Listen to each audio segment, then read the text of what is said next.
প্রাচীন যুগের কৃষিভিত্তিক সমাজ ব্যবস্থা থেকে আমরা উন্নীত হয়েছিলাম শিল্পভিত্তিক সমাজে, যেখানে কৃষির উপর নির্ভর করে অর্থনীতি সহ সম্পূর্ণ সমাজ পরিচালনা করা হতো। সেখান থেকে আমরা ধীরে ধীরে শিল্পের উপর নির্ভর করে সমাজ ব্যবস্থা পরিচালিত হতে দেখেছি। যন্ত্র নির্ভর এই সমাজে পূর্বে সরাসরি প্রাকৃতিক সম্পদের ব্যবহারকে যন্ত্রের মাধ্যমে প্রক্রিয়াকরণ করে ব্যবহার করতে দেখেছি। কিন্তু শিল্পভিত্তিক সমাজের কফিনে শেষ পেরেকটাও ঠোকা হয়ে গেছে বলা যায়, কারণ ইতিমধ্যে নতুন সমাজ ব্যবস্থা শুরু হয়ে গেছে, যেখানে ডেটাই সব। 1 এবং 0 দিয়ে তৈরি তথ্যের ক্ষমতা এখন এত বিশাল যে পুরো বিশ্ব ব্যবস্থা পরিবর্তন করে দিয়েছে এবং এখনো দিচ্ছে। এখন আমরা এনিগামার যুগে নেই, বা আমাদের তথ্যগুলো এখন আগের মতো সামান্য এবং বিচ্ছিন্ন নয়। প্রতিটি তথ্যই আরো সুনির্দিষ্ট এবং সুনিপুণ হচ্ছে। পরিমাণগত দিক দিয়েও ছাড়িয়ে যাচ্ছে একের পর এক সব রেকর্ড। আমরা মানুষ হিসেবে এখন শুধু আর রক্তমাংসেরই নই, বরং আমরা এক একজন এক একটা ডেটার বান্ডিল। অবস্থা এমন জায়গায় গিয়ে দাঁড়িয়েছে যে একজন মার্কিন নাগরিক গড়ে ৭৫,০০০ ডেটা পয়েন্টের বান্ডিল, যেগুলো এক কোম্পানি চাইলেই অন্য কোনো কোম্পানির কাছে বিক্রি করতে পারে। এত বিশাল পরিমাণ ডেটা থেকে এই ডেটা পয়েন্টগুলো অ্যানালাইসিস করা হয়েছে, যেগুলো বিক্রির যোগ্য। অর্থাৎ যথেষ্ট পরিমাণ গবেষণা করার পরও এই ডেটার পরিমাণ এত বিশাল হয়ে দাঁড়িয়েছে। এই বিশাল পরিমাণ ডেটাকে একত্রে বলা হচ্ছে বিগ ডেটা। কাগজের স্তূপ এবং বিশাল বিশাল ফাইল ভর্তি তথ্যের জায়গা দখল করেছে সিলিকন চিপ এবং ক্লাউড। মাত্র ২৫ বছর আগেও যেখানে সমস্ত তথ্যের মাত্র ২৫% ডিজিটাল স্টোরেজে সংরক্ষণ করা হতো, সেই তথ্যের পরিমাণ এখন ৯৪%। সারা দুনিয়ায় যে পরিমাণ তথ্য প্রতিদিন তৈরি হচ্ছে তার শতকরা ৯৪% ডিজিটাল স্টোরেজে সংরক্ষণ হচ্ছে। এই সুবিশাল ডেটার অ্যাক্সেসই নির্ধারণ করে দিতে পারে কোনো রাজনৈতিক ক্যাম্পেইন সফল হবে কিনা, বা কোনো কোম্পানির প্রবৃদ্ধি বাড়বে না কমবে। বর্তমানে প্রযুক্তি কোম্পানিগুলোর প্রভাবও সে কথাই বলে। এই বিশাল পরিমাণ ডেটার পুরো খেলাই আলো আর অন্ধকারের। এই ব্যক্তিকেন্দ্রিক তথ্য থেকে যে আপনি শুধুমাত্র একক ব্যক্তি সম্বন্ধে ধারণা পাবেন তা নয়, বরং একটা জনগোষ্ঠীর মনোভাব সম্বন্ধেও আপনি বিপুল ধারণা পাবেন। শুধুমাত্র এই তথ্য যে আপনাকে বিস্তারিত ধারণা দেবে তাও নয়, বরং সামগ্রিক একটা চিত্র আপনার সামনে তুলে ধরবে। একই সঙ্গে এই তথ্য যেমন নিরাপত্তার কাজে ব্যবহৃত হবে, তেমনি নিরাপত্তা বিনষ্ট করতেও ব্যবহৃত হবে। একজন ব্যক্তির চিন্তাধারা বিশ্লেষণ করে যেমন তার জন্য একটা পদক্ষেপ নেওয়া সম্ভব, তেমনি পুরো দেশের সামগ্রিক চিত্র হাজির করা সম্ভব, যার ফলে কোনো দেশ সম্বন্ধে সহজেই জানা যাবে। কিন্তু কিভাবে এই বিশাল পরিমাণ ডেটা আমাদের বিশ্বের ভবিষ্যৎ পরিবর্তন করে দিতে পারে সেটা কি জানেন? খাদ্য ও কৃষিতেও ব্যবহার হচ্ছে big data. Food and agriculture অর্গানাইজেশনের রিপোর্ট অনুযায়ী আমরা ২০৩০ সালের পূর্বেই যে বিশ্বের ক্ষুধা সমস্যা নির্ধারণের লক্ষ্য নিয়েছিলাম, সেটা সফল হওয়ার সম্ভাবনা প্রায় নেই। বিশ্বজুড়ে অপুষ্টির হার যেখানে ২০১৯ সালে ছিল ৮.৪%, সেটা ২০২৪ সালে উল্টো বেড়ে দাঁড়িয়েছে ১০.৯%। অর্থাৎ সারা বিশ্বে ৮০ কোটি মানুষ ২০২৪ সালে ক্ষুধার্ত দলের অন্তর্ভুক্ত ছিল, যার বেশিরভাগ এশিয়া এবং আফ্রিকার। সময় আমাদের অনুকূলে নেই। বর্তমানের ক্রমবর্ধমান দূষিত পরিবেশ, রাজনৈতিক অস্থিরতা এবং দ্রুত বাড়তে থাকা জনসংখ্যা খুব সহজেই ফুড অ্যান্ড এগ্রিকালচার অর্গানাইজেশনের ২০৩০-এর লক্ষ্য অর্জনে বাধা হয়ে দাঁড়াবে। যথেষ্ট খাদ্য উৎপাদনের সামনে এগুলোই এখন সবচেয়ে বড় চ্যালেঞ্জ।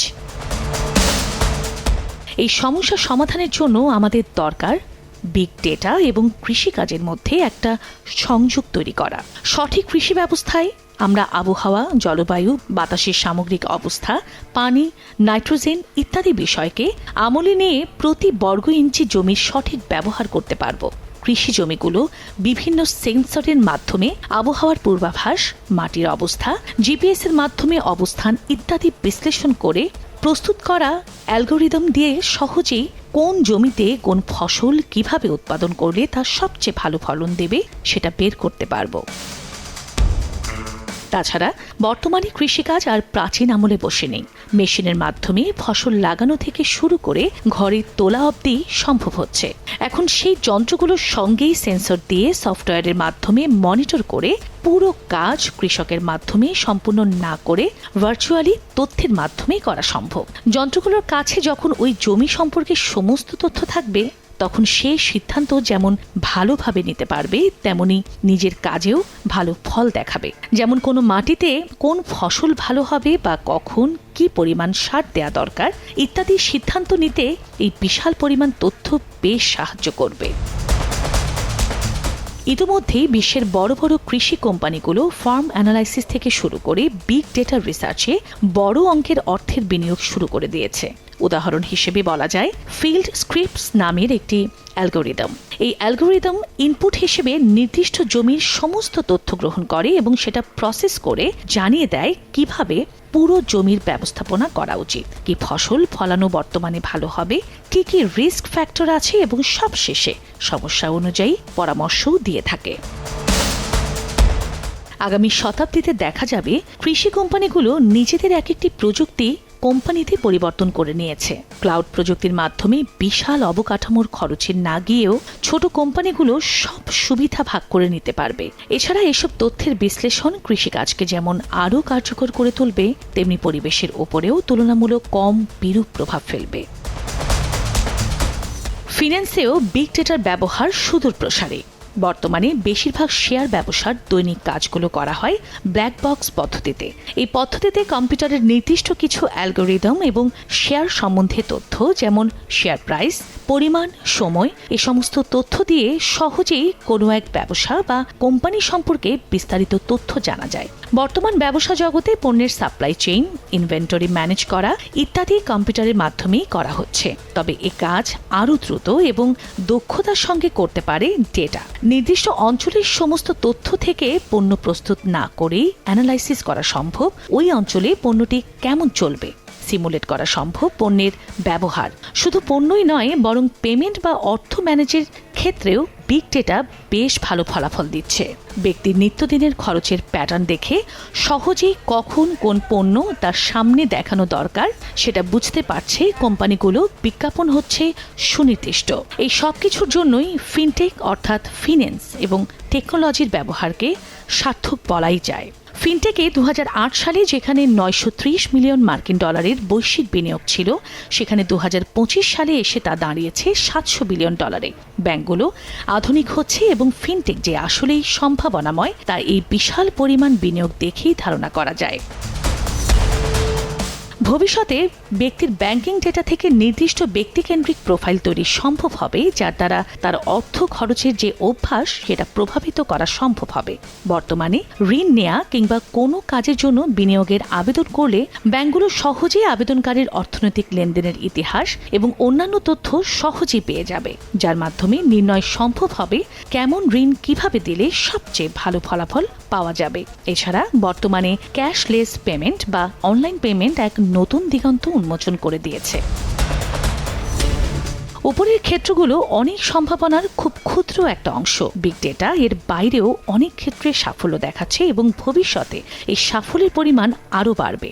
যে কোনো সমস্যার সমাধানে ডেটা হয়ে উঠবে সবচেয়ে কার্যকর অস্ত্র।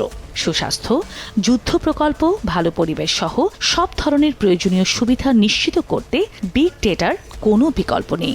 ছোট্ট শিশু থেকে বৃদ্ধ সবার তথ্য যেহেতু স্টোর হচ্ছে, তাই খুব সুনির্দিষ্ট সমাধান দেওয়া সম্ভব হচ্ছে। প্রতিনিয়ত আমরা অসংখ্য ডেটা তৈরি করছি এবং বিগ ডেটায় অবদান রাখছি, যা এই সমস্যা সমাধানের সম্ভাবনাকে আরও জোরদার করে তুলছে। তবে পাশাপাশি এটা খুব ভয়ঙ্কর বটে। আমরা নিজেদের অজান্তেই এমন কিছু স্পর্শকাতর তথ্য দিয়ে দিচ্ছি যা আমাদের বিরুদ্ধেই ব্যবহার করা সম্ভব। আমরা প্রতিনিয়ত টার্গেট হচ্ছি এবং আমাদের গোপনীয়তা আরও ভঙ্গুর হচ্ছে।